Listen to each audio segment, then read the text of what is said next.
sigue algo que yo sé que ninguno de nosotros nos pasa. Suele pasarle a otras personas, pero a nosotros no. Dice Jesús y la ira, no sé qué título tiene en su Biblia. Y no es de ira, no es de ver, mal dicho, no. Es el enojo. ¿Quién sabe aquí lo que es la ira? Todos sabemos, ¿verdad? Son una manga de irosos. Mire, vamos a empezar dando la definición de la palabra, así muy soberamente. Ira es un término de origen latino, fíjese usted, que se refiere a la furia y la violencia. Se trata de una conjunción de sentimientos nocivos que genera enojo e indignación. Eso es lo que dice la ira. Ira, cólera, rabia, enojo, furia es una emoción que se expresa a través del resentimiento o de la irritabilidad. Los efectos físicos de la ira influyen aumento del ritmo cardíaco, de la presión sanguínea y de los niveles de adrenalina y noradrenalina. La ira se vuelve un sentimiento predominante en el comportamiento cognitivamente y fisiológico cuando una persona hace la decisión consciente de tomar acción para detener inmediatamente el comportamiento amenazante. O sea, es una respuesta externa, puede ser considerada una respuesta externa a una motivación de peligro. La ira puede tener muchas consecuencias físicas y mentales. Afecta a la persona y socialmente también. Una persona iracunda es una persona marginada. Usted lo ha visto. Yo no estoy diciendo que no tenga a veces razón, pero no es la forma. Usted tiene una cara y no tiene la culpa de esa cara, pero sí de la cara que pone. ¿Está bien? Muy bien. Hay 3 tipos de ira, dicen los psicólogos. Estoy haciendo un compendio general para definir la palabra. Ira precipitada y repentina está conectada al impulso de autopreservación. Es compartida por humanos y animales y ocurre cuando están atormentados o atrapados. 2, ira estable o intencionada. Ira estable o intencionada, y es la reacción de una persecución de daño o trato injusto por otros de manera malintencionada. Estas 2 formas son episódicas, o sea, dependen de un estímulo externo. ¿Estamos bien? Y 3, relacionada con los rasgos de carácter, con los instintos o pensamientos, irritabilidad, resentimiento, actitudes de mala educación, etc. La ira es una respuesta inmadura o incivilizada a la frustración, la amenaza, violación o pérdida.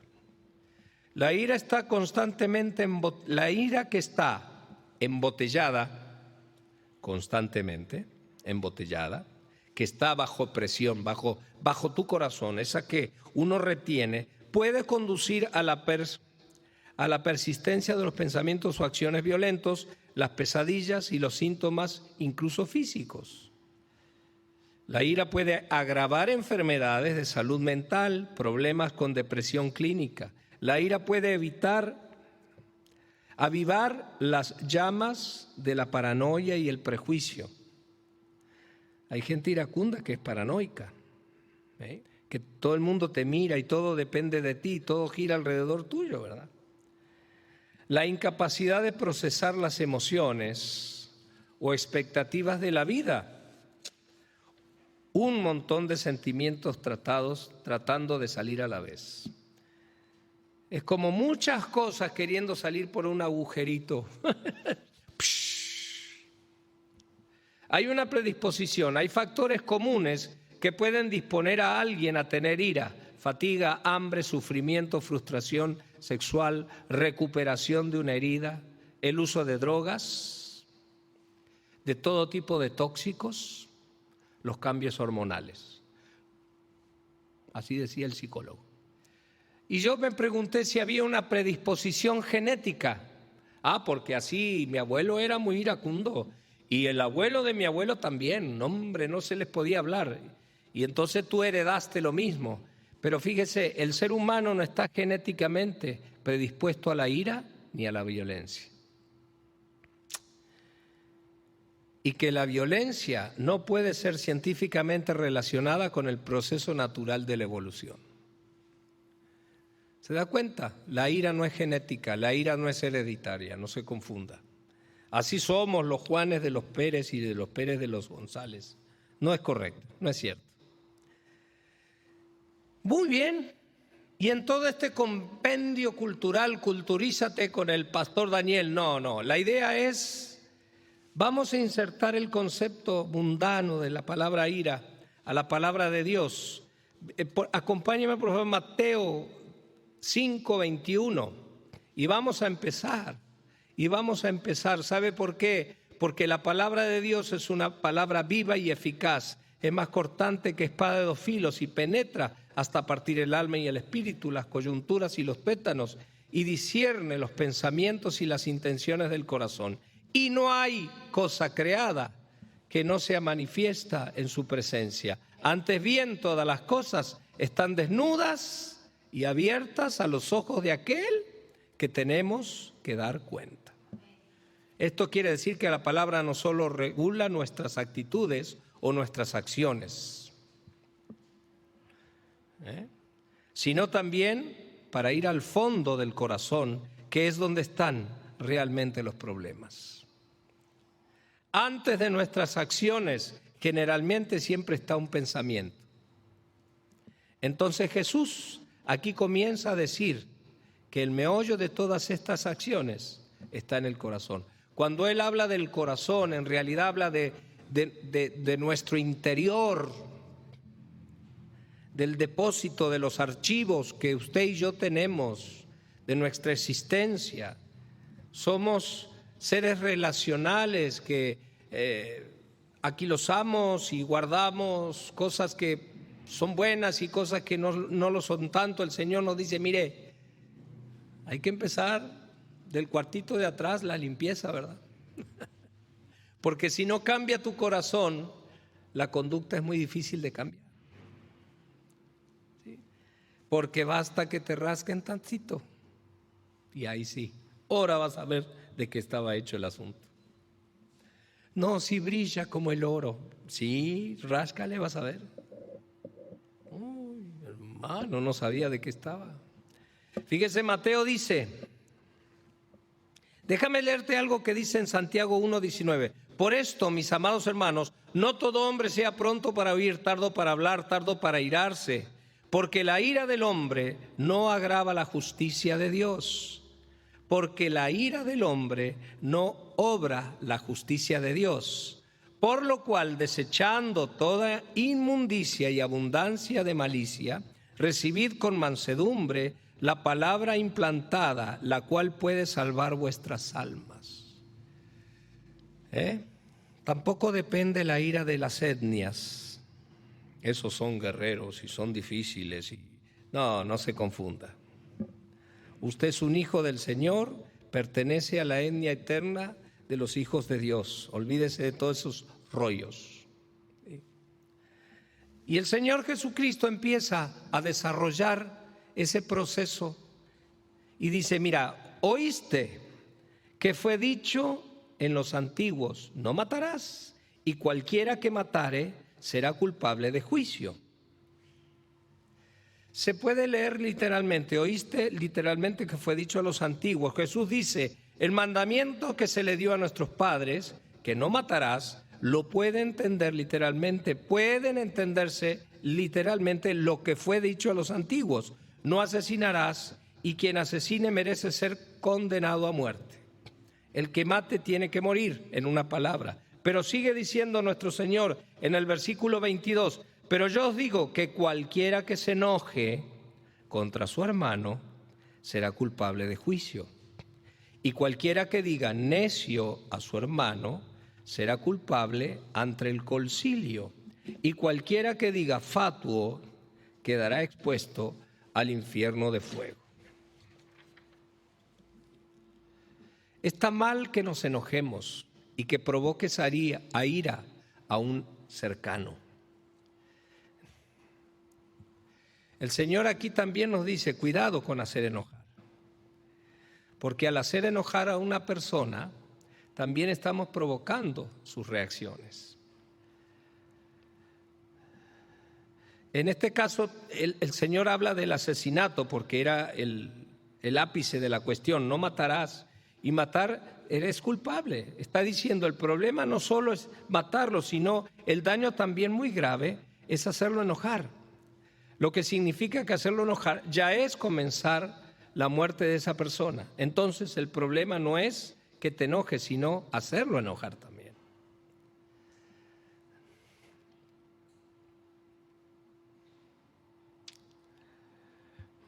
Muchas de las consejerías que requieren las personas, muchas veces son por cosas insignificantes, cosas que se podrían evitar y que no son tan importantes en el sentido de estar modelando al prójimo, con el afán de hacerle la vida de cuadros a otra persona. Imaginemos lo que pasaría si como matrimonio, como hijos, etcétera, nos propusiéramos a no hacer nada a las personas que viven a nuestro alrededor, que nos propusiéramos evitar hacer cualquier cosa que enoje o moleste. ¿No se evitaría la violencia así? La reacción violenta así. ¿Qué necesidad hay de hacer enojar, verdad? ¿Sí me está entendiendo? Lo que está diciendo el Señor es que matar a alguien es hacerse un daño muy grande, pero hacerlo enojar merece que seas condenado por eso. Ojalá me pueda explicar, ¿no? Porque el Señor trató mucho conmigo esta semana, ¿verdad? Muchas personas dicen que son buenas porque no han matado a nadie. ¿Sí han escuchado eso? Yo soy bueno, yo no maté a nadie. Sin embargo, la pregunta sería, si no has hecho enojar a nadie, si no has provocado a ira a alguien, porque si has provocado a ira a alguien, ya no eres bueno y necesitas ser condenado porque has hecho daño a alguien. Tan malo es que los hijos provoquen a ira a sus padres como que los papás provoquen a iras a sus hijos. Romanos 3, mira, del 9 al 21, déjame, vamos a leer esto. Vamos a leer esto. ¿Cómo leen Biblia ahí? Sí, pues estás en una iglesia, hermano. Aquí el argumento es la palabra de Dios. Mis pensamientos y mis puntos de vista salen sobrando. Lo importante es lo que dice Dios sobre las cosas. ¿Está bien? Mira lo que pasa aquí del 9 al 21. No hay justo, dice ni uno. ¿Qué pues somos nosotros mejores que ellos? De ninguna manera, pues que hemos acusado a judíos y a gentiles que todos están bajo pecado. Como está escrito, no hay justo ni aun uno, ni hay quien entienda, no hay quien busque a Dios. Todos se desviaron a una, se hicieron inútiles. No hay quien haga lo bueno, no hay ni siquiera uno. Fíjese lo que dice el apóstol, y eso sale de los salmos, del Salmo 14, ¿verdad? Sepulcro abierto su garganta, con su lengua engañan, veneno de áspides, o sea, de víboras, de cosas. Hay debajo de sus labios, su boca está llena de maldición y de amargura. Sus pies se apresuran a derramar sangre. Quebranto y desventura hay en sus caminos, etcétera, etcétera, etcétera, hermano. ¿Está bien? El apóstol nos aclara, mira, justo yo no maté a nadie, no necesitas matar a alguien. Claro, la consecuencia de un asesinato es mucho más grave que la consecuencia de hacerte enojar. Pero el Señor dice aguas, porque todo tiene una mechita y por ahí se encienden las cosas. ¿Sí? Hay gente que es especialista y sabe cómo buscarte para que tú explotes. Porque necesita tu explosión para justificarse para hacer algo. Qué interesante, ¿verdad? Y cualquiera que diga necio a su hermano será culpable ante el concilio. Dice, aquí, si suena lógico, porque lo estás haciendo enojar. La palabra necio en el hebreo es pajot, que significa menos, inferior. Hay una Mateo en hebreo y está interesante porque cualquier que llame menor a su hermano merece ser llamado a la asamblea, dice. Menospreciar, bajunjear a tu hermano. Y cualquiera que diga fatuo, quiere decir tonto, quedará expuesto al infierno de fuego, dice la palabra. Fíjese usted. Aquí nuestro Señor Jesucristo hace una referencia al Geinón. El Geinón era como el lugar fuera donde estaba el basurero público. El lugar externo en Jerusalén, Geinón le decían, era el basurero público, donde inclusive se hacían sacrificios de niños de tiempos pasados y se equiparaba ese lugar al infierno.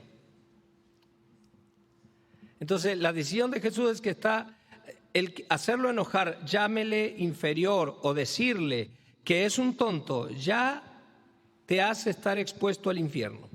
Así que si ya has hecho alguna de estas cosas con alguien, tú ya estás expuesto. Necesitamos la misericordia del Señor, necesitamos arrepentirnos, regresarnos y no volver a hacer eso. Si no puedes estar en paz con alguien, es mejor buscar alternativa.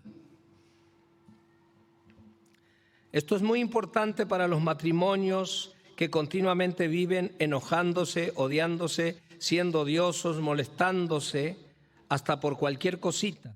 De manera que cada momento en que estás molestando al otro, estás transgrediendo este mandamiento. Estás siendo expuesto al Geinón. ¿Se han visto cuando se divorcian esos matrimonios que eran pura dulzura y puro amor, que se casaron y gastaron un montón de plata y no? ¿Quién sabe quién vino a casarlos? Por lo general siempre tiene que ver con otro tipo de actitud, ¿verdad? Y cuando se divorcian, hermano, buscan lo que realmente le molesta al otro para esto quiero. Tremendo. Tú sabes con quién te casas, pero no con quién te divorcias, de quién te divorcias, ¿verdad? Entonces todas esas cosas tremendas que se viven, esas son las que hay que tratar, dice nuestro Señor Jesucristo. Esas son las que busca. Fíjese, seguimos, versículo 23. Vamos así, mira, bien rapidito y justo. Dice, por tanto, vamos a leer el 23 y el 24. Por tanto, si tú traes tu ofrenda, fíjate el nivel de circunstancia. Por tanto, si tú traes tu ofrenda al altar y allí te acuerdas de que tu hermano tiene algo contra ti, deja allí tu ofrenda delante del altar y anda, reconcíliate primero con tu hermano y entonces ven y presenta tu ofrenda. O sea, antes de ponerte en religioso, antes de buscar en paz con el Señor, primero ve y ponte a cuentas con alguien que tiene un conflicto contigo. Otra, parafraseando la palabra, podríamos decir, si acercas tu ofrenda y recuerdas que tienes un pleito con tu compañero, con tu amigo, con tu familiar, y él se está quejando de ti por cualquier causa, deja tu ofrenda ahí frente al altar, pero sí, no te la lleves, déjala ahí, sí. Bueno. Y ve primero a mostrarle benevolencia y después ofrece tu ofrenda. Mucha gente no quiere saber nada del Señor porque ¿qué nos dicen? Luego, ¿verdad? Se dicen cristianos, mira, ahí está. Es lo primero que lo van a decir y nos dicen a todos. Hasta en mi casa, cuando se me va me paso de 2 o 3 rayitas, sí, pastor, vámonos. Luego, ¿verdad? El guantecito. Mucha gente no quiere saber nada porque muchos dicen ser creyentes. ¿No te sentirás de ver una persona que hizo algo, se portó mal contigo y que de repente ves que esa persona está gritando gloria, aleluya en la iglesia? Claro que sí, tú vas a decir, bueno, mira, y esta semana me hizo la vida de cuadros y ahora mira, gloria a Dios y bendito seas. Y no solo eso, sino saber que alguien que ha hecho cosas malas hacia otros, obviamente no quiere saber nada de su fe, ni de su religión, y estas mandamientos tiene el propósito de no desacreditar la fe. ¿Se da cuenta usted? Este mandamiento tiene el propósito de no ser desacreditada la fe, para evitar que otros no quieran saber nada del Señor. ¿Qué sucedería si todos nosotros, antes de seguir en sus religioncitas, tuvieran un acto de benevolencia e hicieran lo necesario para hacer que las personas que se encuentran enojadas con ellos dejen de estarlo? Entonces la gente creería verdaderamente que vives lo que predicas, que vives lo que predicas.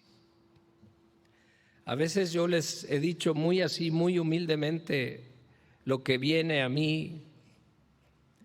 Usted es la mejor Biblia que va a leer una persona en toda su vida, ¿sí? El vecino está leyendo la Biblia a través de su vida. Así que cuando usted levanta la voz, el vecino está oyendo la Biblia ahí. Cuando usted tiene un acto de benevolencia con las personas y dice, ¿cómo lo ayuda si es violento, si es agresivo o si le acaba de hacer un daño? Entonces el vecino, la persona dice, mira, eso también es Biblia que usted está expresando, está mostrando, ¿eh? No sé si me explico. Esto es un reto, amigos, ¿sí? Es un reto para usted, es un reto para mí, pero es un reto. La Biblia es un reto. La palabra es un reto. Y Jesucristo lo pone, dice, bueno, yo te voy a enseñar para qué sirve esto, ¿sí? Todos sabemos que cometemos errores, que pecamos. Hacemos enojar, ¿sí? Pero el punto quiere ganar la vuelta al compañero. Bueno, deja de ser fanático religioso, deja ahí tu ofrenda y ve, reconcíliate, haz un acto de benevolencia. Oye, no sé, lo que sea. En definitiva, y esto no es mío, se lo tomo al pastor Rodolfo Garza, que es mi pastor. Él dijo, aquí el ofendido sube a la cruz. ¿Sí? Aquí el ofendido es el que dice, permíteme tantito, y sube a la cruz. El ejemplo más claro es el Jesucristo. Él fue ofendido y él fue a la cruz.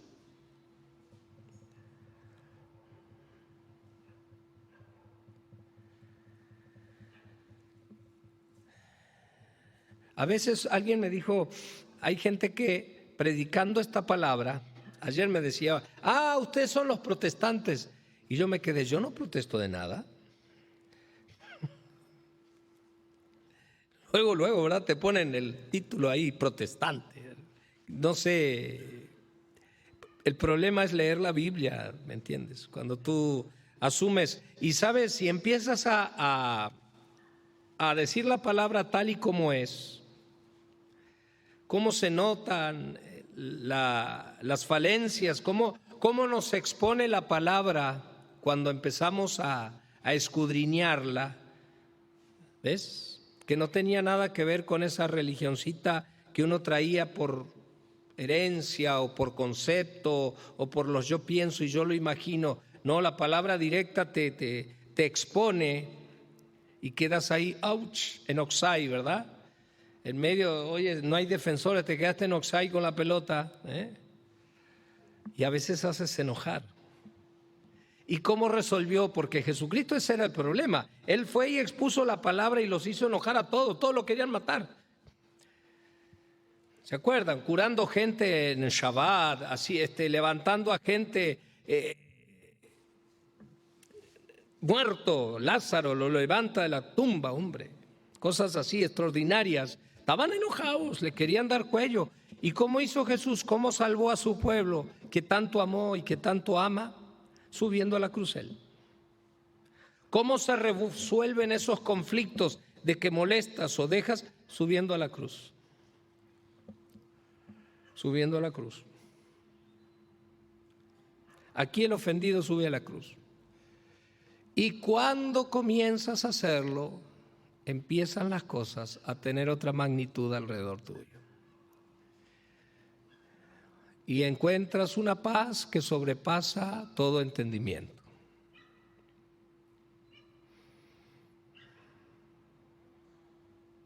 Versículo 25.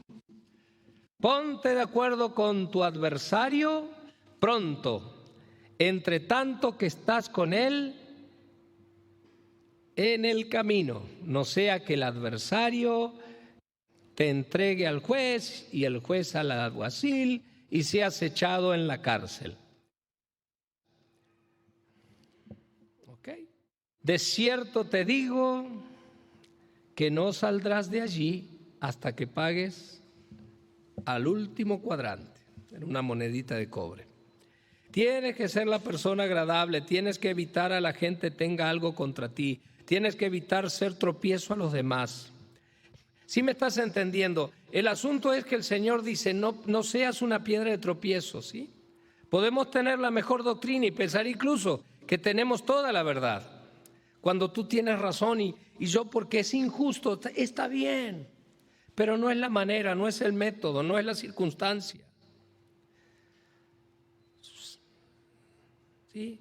Es una injusticia, está bien, tienes razón. Estamos en el mundo, hermano. Y aquí vivimos injusticias a cada rato. Y gente que te traiciona de adentro y gente que te traiciona de afuera también. ¿Y qué vas a hacer? Vamos a agarrar un ametrallador y lo matamos a todos. No te la vas a acabar. Te digo la verdad, es como cuando dicen si la venganza te dio paz. ¿Y sabes qué sucede? Cada vez vas a necesitar más cosas. Y esa paz nunca va a llegar. Nunca va a llegar. Y cada vez dices, ¿sabes qué? Padre, está en tus manos este asunto, sé mi abogado, el juez, porque el problema es que el Señor murió por el que apretó el gatillo y por el que fue afectado, ¿me entiendes? Por eso no hay ni mejor ni peor que otro. Usted tiene en su iglesia gente así asado. No, primero, no es mi iglesia, es la del Señor Jesucristo. Segundo, yo me debo a todo el mundo de la mejor manera y lo mejor de mí tiene que ser para todo el mundo igual. Y si usted no entiende eso, no ha leído el Evangelio. Porque Cristo vino a morir en la cruz por todos. ¿Sí me explico? Él ha venido a morir por todos.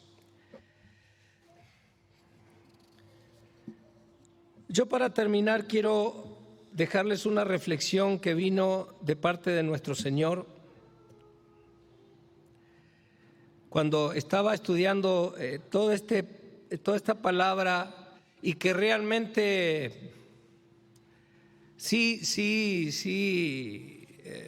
revolucionó y circunstancialmente, fíjese, alrededor nuestro se generaron un montón de cosas extrañas, violentas, de la cual uno toma oxígeno y dice, el Señor está en control.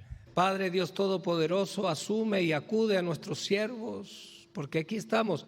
Y uno más o menos, no digo que se la sabe, pero sabe cómo reaccionar a este tipo de entuertos, pero otros reaccionan de manera violenta, de manera equivocada, y luego terminan ofendiéndose, y luego, no sabes, un montón de cosas. Pero ¿sabe algo? En la ira, ¿qué hay? Ruido, hay grito, hay borlote, hay bulla, casi todo lo que signifique frustración, enojo, hay mucho ruido. Yo quiero recordarle algo. Conocemos la historia de Elías cuando mata a los 400 sacerdotes de Baal y Jezabel se enoja y promete que lo matará. Un profeta como Elías huye, se esconde en una cueva. Y de allí se da un diálogo muy interesante. No voy a contarles toda la historia, porque hay una pequeña porción de la historia que dentro de lo que percibí que el Señor me quiso decir, y ojalá usted me ayude y esté de acuerdo conmigo o no, se da un diálogo interesante con el Señor. Esto pasa en Primera de Reyes capítulo 19. Voy a usar 2 de los versículos. Si usted quiere leerlo, es una historia magnífica que está en Primera de Reyes capítulo 18, 19 y 20. Él respondió: he sentido un vivo celo al Señor de los ejércitos, porque los hijos de Israel han dejado el pacto, han derribado los altares y han matado a espada a sus profetas, y solo yo he quedado y me buscan para quitarme la vida. Ese es el detonante. El Señor lo invita a salir, va y se esconde en una cueva. Por circunstancias, va y se esconde en una cueva. Primera cosa, la protección física. Oh, vaya error, ¿no? Esconderse en una cueva. Bueno, se esconde en una cueva para hablar con Él. El Señor, para mostrarle su poder y protección espiritual, sucede algo interesante que quiero resaltar y que dice, el Señor le dice, ven, quiero platicar contigo. Dice que pasó un grande y poderoso viento que rompía los montes, primero. Luego habla y el Señor no estaba allí. Fíjate Elías, ¿no?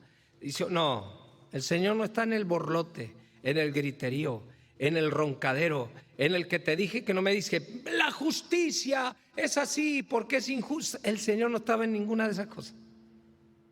No te engañes, no me vengas a mí con cuentos. El Señor no anda por ahí. Luego vino un poderoso viento que rompía los montes y pa, pum, pa, gloria, y ahí está el poderoso y un terremoto, nada. Fuego, nada. En ninguna cosa que sea en ese derrotero. Pero fíjese en el versículo 12 dice, y tras el terremoto un fuego, pero el Señor no estaba en él. Y tras el fuego un silbo apacible y delicado. Y cuando lo oyó Elías, cubrió su rostro con su manto y salió y se puso a la puerta de la cueva. He aquí vino a él una voz diciendo, ¿qué haces aquí, Elías? En la quietud del espíritu, que es lo que quiero que usted me ayude a reflexionar aquí, el Señor se manifiesta a nosotros. No es en el griterío, no es en la ira, no es en el enojo. Elías conocía el susurro gentil de la voz de Dios. El susurro gentil de la voz del Señor. Quien realmente conoce, tenemos un Dios de guerra, un Dios que arrebata las posiciones enemigas cuando uno empieza a mover las fuerzas espirituales, las huestes espirituales. También Daniel empezó a guerrear a través del voto de ayuno y dijo, el ángel que bajó le dijo, mira, Dani, cuando empezaste me mandó el Señor, pero fui estorbado. Y el príncipe de Persia, y no os quiero dar nombres para que no anden preguntando nombres, no es necesario preguntar nombre de nada ni de nadie, más que de los que está escrito en la palabra, pero el príncipe de Persia estorbó el servicio del Señor. Hubo una guerra ahí, y yo no creo que venga con suavidad el Señor. Cuando hay guerra, hay guerra. Y hay que levantarse en armas. ¿Cuál es tu arma? ¿Los gritos, los arañazos, los empellones? No, la palabra de Dios, hermano. Esgrimir la palabra en la mano, esgrimir. De hecho, la espada del Espíritu es la palabra. El Señor nos reveló en su inmensa misericordia que es una espada de 2 filos. La palabra escrita y la palabra revelada. Ahí están los 2 filos. ¿Qué busca? El Señor se revela en su inmensa misericordia, en la quietud. Y el oído preparado, acostumbrado, sabe que no va a ser en la ira, en medio de la ira ni el enojo, que el Señor va a llegar, su Santo Espíritu, y va a dar el buen consejo. El buen consejo está en su tranquilidad, en la paz, en el amor de tu corazón. Cuando baja esa borraja, usted ve un vaso que tiene un sedimento y lo mueve así y cuesta verse, ¿verdad? Bueno, cuando baja todo eso, ahora sí veo bien. Ándale. ¿Sí? Y yo no sé si es todo lo que el Señor me quiso mostrar, pero sé que es una parte importante. Es lo poco que pude oír de su voluntad. Que en realidad el enojo no sirve más que para ser piedra de tropiezo para otro, para nosotros. Nos puede enfermar el alma, nos enferma el cuerpo y por consecuencia recibimos la enfermedad del cuerpo, la neurosis. La Biblia habla de dolores de huesos y se envejecieron mis huesos, dice. Claro, no todo aquel que está enfermo tiene que ver con un pecado, pero cuidado, ¿sí? No hagamos estamentos como estables, como no. Pero específicamente en la ira no hay ningún tipo de respuesta. Exaltarse en contra del enemigo, sí. Exasperarse en contra de las maquinaciones del diablo, sí. Pero enojarse uno con su hermano es un error. Trata de ponerte a cuenta con todos. Quitemos esa falsa piedad. La enseñanza del Sermón del Monte tiene que ver con las actitudes del discípulo. Son actitudes donde Dios nos va a estar confrontando con nuestro carácter interno, con nuestro carácter. Si se acuerdan que le dice, es un cambio de adentro hacia afuera. El Señor nos va a estar confrontando con lo que somos realmente nosotros.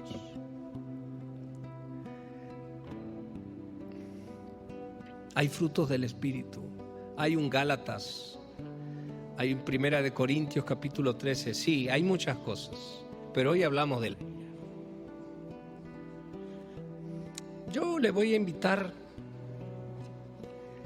a que si usted cree que hay alguien que tiene en contra suyo, puede hacerlo desde el profundo de su corazón. Señor, no tengo nada contra mi hermano que le hizo enojar, Señor. Muéstrale la realidad, las circunstancias. Si puede hacerlo, porque el Señor dice, ve y da la cara. Si no tiene oportunidad, pues ahí suelte esa ancla que tiene ahí pegada, hermano. Libérese de esa ira, de ese enojo. Muy lejos tienes raíces de frustración, de lo que quieras, amargura. Pero ahorita estamos hablando de la ira. Yo sé que hay mucha teología más para desarrollar, pero ahorita hablamos de la ira. Pídele a papá que quite esa raíz que estorba ahí, ese radícula negra que está perturbando esa semillita, que siempre uno le corta el brote y vuelve otra vez, le corta el brote y vuelve otra vez. Hay que sacar esa semilla, de raíz. Padre, yo te ruego que trabajes sobre mis enojos, mis exabruptos, mis exaltaciones, Padre, porque quiero agradarte, Señor, quiero ser una mejor persona, empezando por mi casa, mis hijos, mi esposa, los lugares de trabajo, Señor, que tú has puesto para nosotros, ser un digno ejemplo de lo que representamos, y aunque andemos en valle de sombra y de muerte, uno mantenerse incólume, y aunque andemos en medio del barrial, uno camine sin ensuciarse, sin salpicarse ni salpicar, en el nombre de Jesús, Señor. Todo espíritu inmundo que esté azuzándote la ira, Pídele que se vaya, está fuera de todo contexto y voluntad del Señor, en el nombre de Cristo. Y sobre todo al que tenemos que tratar es a nosotros mismos. En el nombre de Cristo, en el nombre de Jesús, Señor. Yo sé que vamos a ser liberados de esa presión del enojo y seremos mejores personas. Y que aquí entendemos perfectamente que el ofendido es el que sube a la cruz y que tú te encargas del resto, Padre. En el nombre de Jesús. Que la paz de Cristo, que sobrepasa todo entendimiento, esa paz que va más allá de uso de razón, esa paz que va mucho más allá de toda filosofía y conocimiento humano, llene tu corazón a partir de ahora en el nombre de Jesús y puedas vivir en el Evangelio de Cristo en paz, en el nombre de Cristo. Amén, amén y amén. Estamos despedidos en el nombre de Jesús.